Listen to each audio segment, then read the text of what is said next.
اللهم صل على محمد وآل محمد. اللهم صل على محمد وآل محمد. بہت اہم ترین موضوع ہے، ساری کی ساری آئندہ زندگیوں کی بنیادیں اور نسلوں کا دار و مدار گویا اس کے اوپر ہے. اس وجہ سے اس موضوع کو ہم زیادہ وقت بھی دیں گے.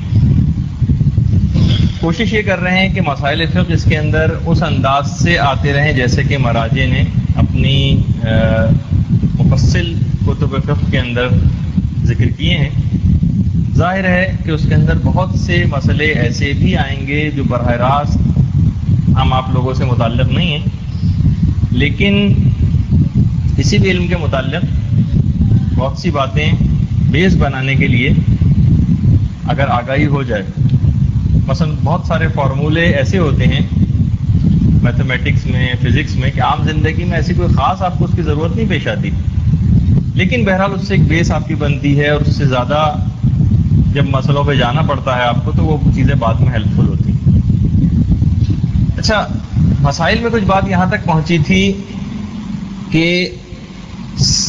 اب جو آج کا نیا موضوع ہمارا سٹارٹ ہو رہا ہے، اس کا جو پہلا مسئلہ ہے کہ ویسے تو کسی بھی مسلمان مرد سے شادی ہو سکتی ہے، لیکن 7 مرد ایسے بتائے گئے ہیں کہ جن سے شادی مکروہ، نکاح کرنا مکروہ ہے. ان لوگوں سے مکروہ کے معنی یہ ہیں کہ نکاح تو ہو جائے گا، لیکن نکاح کا جو ثواب مرتب ہونا ہے تو اس میں بہت کمی واقع ہوگی.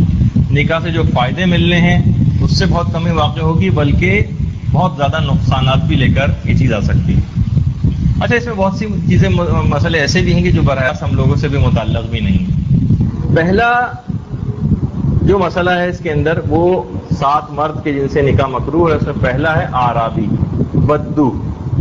اتنا جاہل یہ شخص ہوتا ہے کہ اس کی سوچ اتنی سخت ہو جاتی ہے کہ کسی بھی بات کو یہ ماننے کو تیار نہیں ہوتا. بہرحال براہ راست اس سے اتنا زیادہ ہمارا تعلق نہیں ہے، اتنے زیادہ جنگلی نہیں پائے جاتے یہاں پر شہروں میں. تو بہرحال پہلا مسئلہ تو ہوا ہی ہے، پہلا شخص اس میں. دوسرا ہے زنجی، زے نون جیم چھوٹی. علماء نے ذکر کیا ہے قبیلہ زنج سے جس کا تعلق ہو. رنجی یعنی حبشی نیگرو، جو کالے ہوتے ہیں، ان سے کراہیت ہے نکاح کرنے. تیسرا مرد ہے جس سے نکاح مکروہ ہے، وہ ہے کردی، کرد.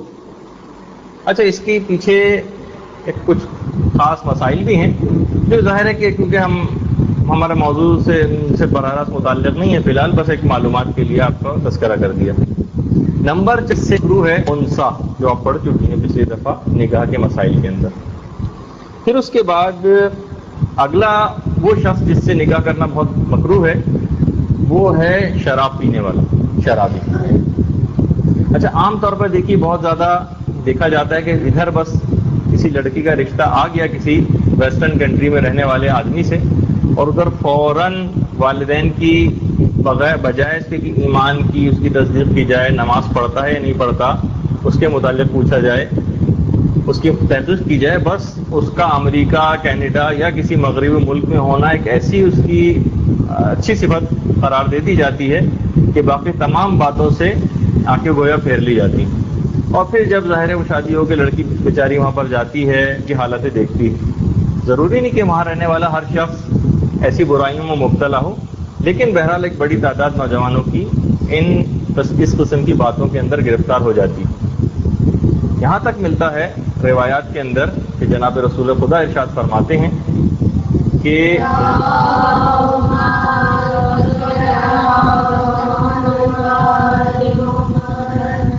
جس شخص نے بھی اپنی بیٹی کی شادی کسی شراب پینے والے سے کی، اس نے گویا اپنی بیٹی کے لیے زنا کا رستہ ہموار کر دیا.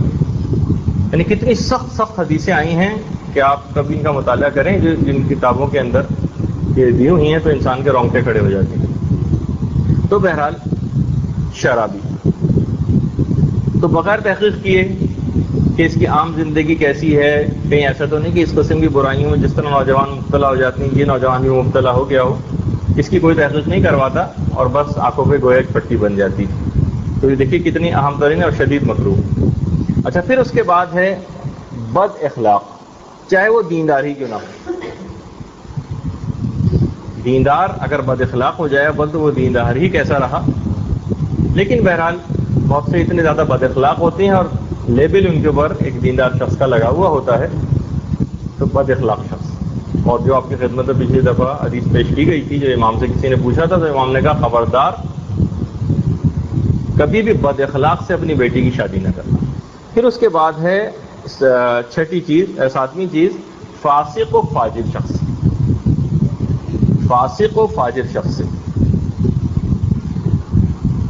یہاں تک ملتا ہے رسول کی احادیث میں کہ اگر کسی شخص نے اپنی بیٹی کی شادی کسی فاسق و فاجر سے کی، فاسق و فاجر تو آپ کو پتہ ہے نا، مثلا داڑھی مونڈا شخص بھی اس کے اندر آتا ہے، گانے سننے والا، کھلم کھلا گناہ کرنے والا، نماز نہ پڑھنے والا، یہ سب فاسق و فاجر لوگ. اگر کسی نے اپنی بیٹی کی شادی کسی فاسق و فاجر شخص سے کی تو گویا اس نے اپنی بیٹی سے قطع رحمی کی، رشتہ ہی توڑ لیا اس نے اپنی بیٹی سے. تو اب دیکھیں کہ کتنی زیادہ اس سلسلے میں احادیث آئی ہیں. اور ایک حدیث کے مطابق 1000 بار لعنت اترتی ہے روزانہ اس شخص پر جو اپنی بیٹی کی شادی کسی فاسق و فاجر شخص سے کر دے. 1000 مرتبہ پروردگار کی طرف سے لعنت اترا کرتی. اچھا دیکھیے فاسق و فاجر کا ایک بہت بڑا نقصان یہ بھی ہوتا ہے، جیسے کہ ایک حدیث میں چھٹے امام جعفر صادق علیہ الصلوۃ والسلام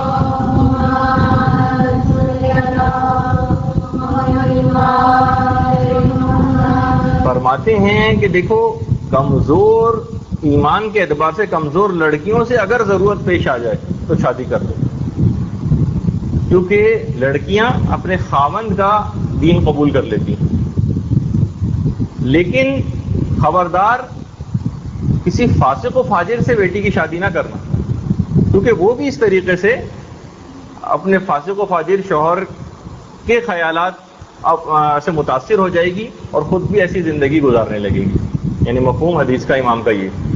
تو آپ نے دیکھا کہ بہرحال دیکھیے اصل مقصد بھی اس کے اندر یہی ہے کہ دیکھیے شادی کا بہت سارے مقاصد ہیں، اس کے اندر سے ایک یہ بھی ہے کہ بہرحال جنت کا حصول اپنے لیے انسان آسان بنائے. اچھا اب دیکھیے بہت سے بد اخلاق اور ان کے ساتھ بھی جنت کا حصول بعض اوقات مزاحن ممکن ہو جاتا ہے، جیسے کہ وہ لطیفہ بھی مشہور ہے. ایک صاحب نے اپنی زوجہ سے کہا کہ ہم دونوں ہی جنتی ہیں، تم مجھے دیکھ کر شکر کرتی ہو، میں تمہیں دیکھ کر صبر کرتا ہوں، اور صابر اور شاکر دونوں جنتی ہیں. تو بہرحال اب فسق و فجور یہ ایک بہت بڑی خرابی ہے اور ان سے شدید مکروہ. اور پھر ظاہر ہے اس کے بعد جو لڑائی جھگڑے ہوتے ہیں تو فاسق و فاجر شخص جس کو خدا ہی کے احکامات کا کوئی پاس نہیں، وہ پھر آپ کے حقوق کا کیا خیال کرے گا. اور رسول نے یہ احادیث کے اندر ہی ساری چیزوں کے تذکرے کے بعد جناب رسالت آپ صلی اللہ علیہ وآلہ وسلم ارشاد فرماتے ہیں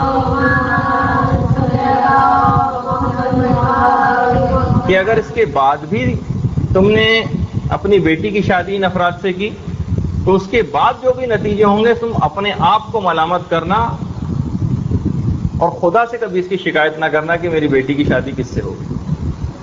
تو بہرحال یہ اس کے اندر ہے. اچھا جس طریقے سے ان 7 مردوں سے نکاح شدید مکروہ ہے، ایک لسٹ عورتوں کی بھی ہے کہ جن سے شدید مکروہ ہے نکاح کرنا. مکروہ ہے چند عورتوں سے نکاح کرنا. پہلے میں اس کی لسٹ بتا دوں پھر اپنے موضوع پر آؤں گا. سب سے پہلی اس لسٹ کے اندر علماء نے ذکر کی ہے عقیم، عین قاف یہ میم، بانجھ، انفرٹائل. اب وہ 2 صورتیں ممکن ہیں، یا تو عمر کے اعتبار سے اس حد میں ہو کہ اس کے ہاں بچے کی ولادت نہ ہو سکتی ہو، یا عمر کے اعتبار سے اتنی چھوٹی ہو کہ اس کے ہاں بھی بچے کی ولادت نہ ہو سکتی. ان سے مکروہ. چھوٹے بچوں کی شادی کے متعلق میں نے آپ کو بتایا تھا کہ وہ بھی کراہیت رکھتی ہے. اچھا پھر اس کے بعد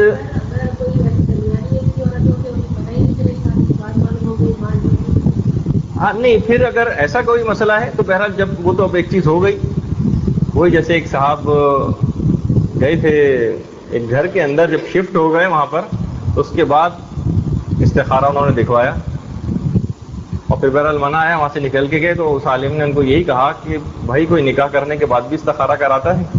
تو وہ اگر ہو گئی ہے وہ چیز تو اب تو ظاہر ہے کہ گزشتہ راہ صلوات آئندہ راہ احتیاط اس کے اوپر عمل کیا جائے گا.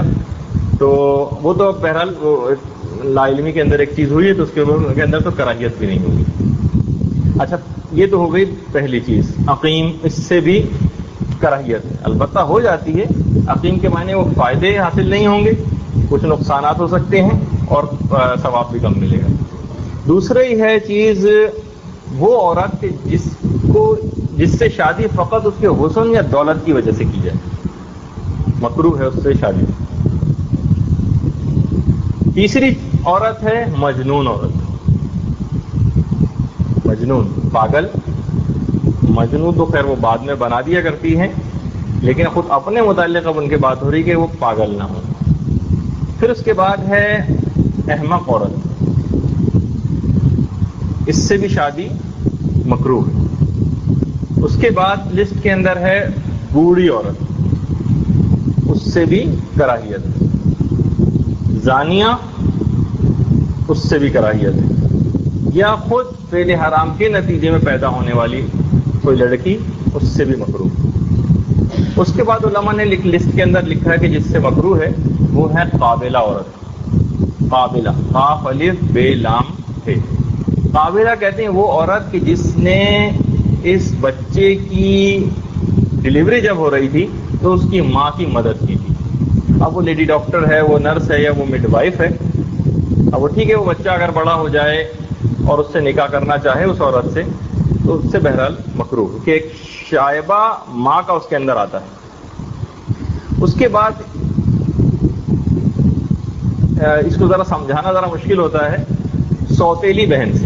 اچھا سوتیلی بہن سے تو حرام. سوتیلی بہن کے معنی ہے کہ اگر ایک مرد و عورت نے شادی کی اور دونوں کی پہلے سے ایک ایک شادی ہو چکی تھی اور ان سے ایک ایک اولاد کی، مثلا آدمی نے کسی عورت سے شادی کی اور اس سے اس کی کوئی اولاد کی اور اس عورت کا بھی کوئی پہلے سے شوہر تھا، بہرحال وہ طلاقیں ہو گئیں یا کہ ان کے شوہر اور بیوی انتقال کر گئے. اب یہ دونوں شادی کریں اور دونوں سے ایک ایک بچہ پہلے سے. اب وہ جو دو نہ ان کے ماں ایک ہے ان بچوں کی، نہ ان کا باپ ایک ہے، ان کی شادی آپس میں مکروہ. اچھا پھر اس کے بعد ہے حاسدہ عورت، حسد کرنے والی.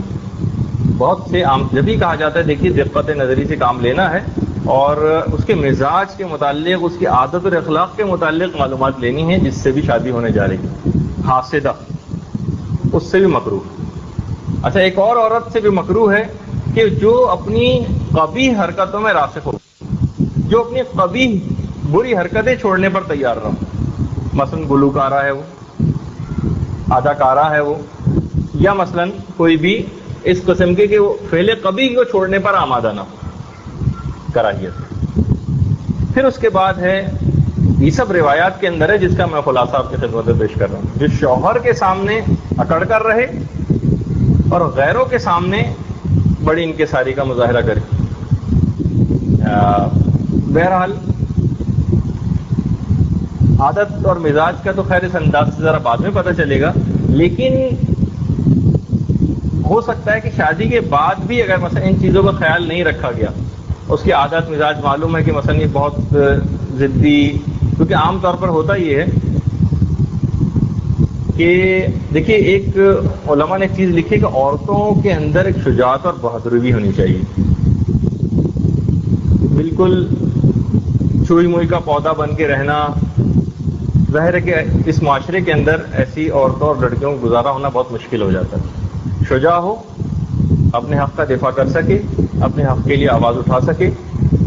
البتہ فقط یہ نہ ہو کہ ساری بہادری کا مظاہرہ فقط شوہری کے سامنے ہو، تو شوہر کے سامنے اکڑ کر رہے اور غیروں کے سامنے بڑی انکساری کا مظاہرہ کرے. سارا ادب اور اخلاق غیروں کے لیے ہو اور شوہر کے سامنے بدمزاجی ہو. ایسی عورتوں سے شادی اگر کر بھی لی گئی تو اس کے کراہیت کے معنوں میں یہ ہے کہ ایک تو ثواب اس کا کم ہوگا اس کے لیے کیونکہ اس نے تحقیق نہیں کی تھی، اور اس کے فائدے بھی کم ہیں۔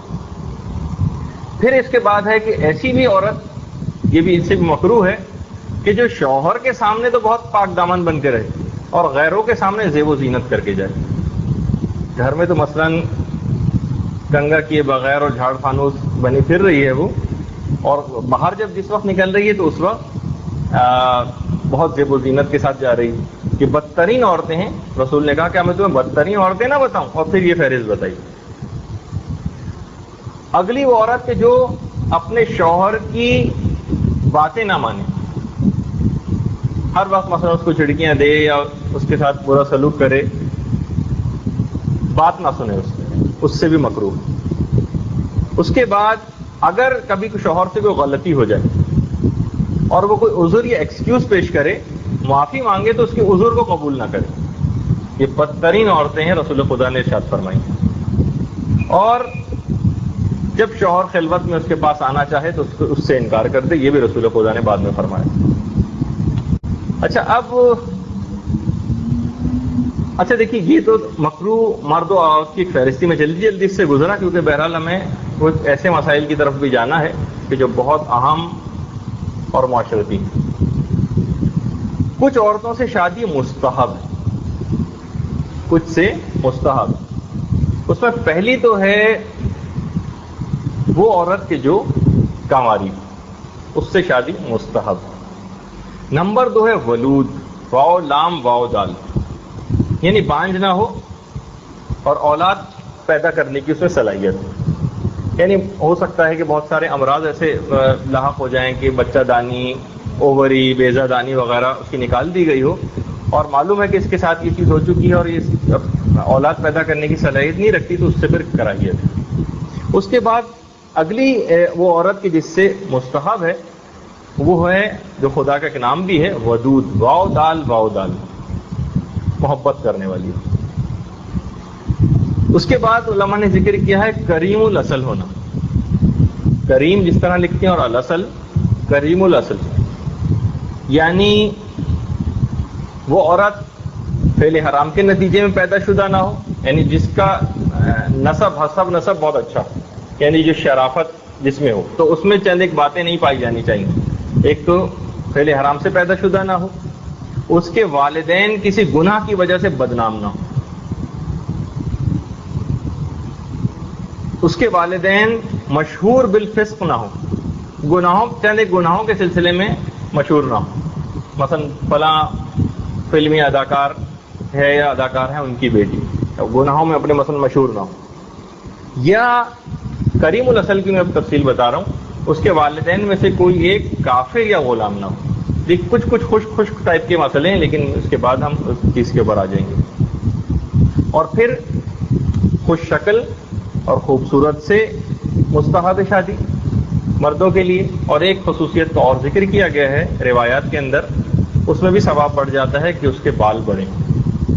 پھر اس کے بعد بہترین عورتوں کی جو خصوصیات پھر بتائی گئی ہیں، اس بہترین عورتیں نہ بتاؤں، رسول خدا نے پھر کہا، اور ان تمام خصوصیات کے برعکس باتیں بتائیں جو کہ ابھی آپ نے سنی ہیں، کہ شوہر کے سامنے تو وہ بالکل بچ جائے اور غیروں کے سامنے اکڑ کر رہے، کہ کسی کے برائی کا خیال بھی ذرا سا اس کے متعلق نیگیٹو خیال بھی کوئی اپنے دماغ میں نہ لا سکے، اس انداز کا رویہ وہ لوگوں سے بد اخلاقی نہ کرے، لیکن ایسا اپنا رکھ رکھاؤ رکھے کہ کسی کے اندر بری بات سوچنے کی بھی کوئی ہمت نہ پیدا ہو۔ شوہر کے سامنے لیکن بہت ذلت و انکساری کا اظہار کرے، غیروں کے سامنے اکڑ کر رہے۔ اگلی خصوصیت، دوسروں کے سامنے تو بہت سادہ بن کر رہے اور شوہر کے سامنے زیب و زینت کے ساتھ جائے۔ یہ بہترین عورتوں کی خصوصیات بتائی گئی ہیں رسول نے۔ شوہر اگر کوئی بات کہے تو اس کو قبول کرے، بالکل اس کا اپوزٹ جو آپ نے پہلے سنا، اور اس کے بعد خلوت میں اپنے آپ کو سپرد کر دے شوہر کے، یہ بھی بہترین خصوصیات بتائی گئی۔ پھر اس کے بعد علماء نے ایک چیز لکھی ہے اور احادیث سے ثابت ہے کہ جو سب سے پہلا رشتہ لڑکی کے لیے آئے، جناب رسالت میں آپ ارشاد فرماتے ہیں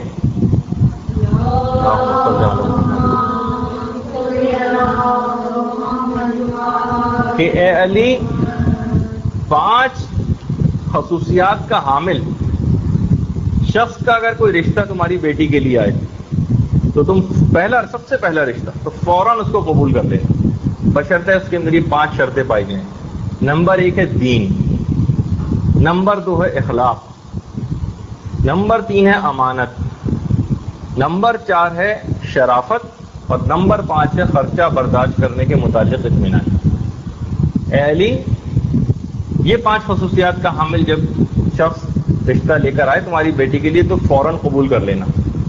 مولا نے کہا یا رسول اللہ، چاہے وہ حسب نسب میں کمتر ہی کیوں نہ ہو؟ رسول نے کہا ہاں، خواہ وہ حسب نسب میں کمتر ہی کیوں نہ ہو، اور اگر تم نے ان خصوصیات رکھنے والے نوجوان کا رشتہ اپنی بیٹی سے نہ کیا تو زمین پر ایک فتنہ اور فساد کبیر برپا ہو جائے گا۔ اب آپ دیکھ لیجئے کہ ان شرائط کا خیال کون رکھتا ہے، اور اس کے بعد پھر معاشرتی زندگی کی ابتری کی جو صورتحال ہے اس میں آپ ان تمام چیزوں کا موازنہ کر کے دیکھ لیجئے کہ ان باتوں کا خیال رکھنے سے کیا کچھ معاشرے کے اندر ہوا۔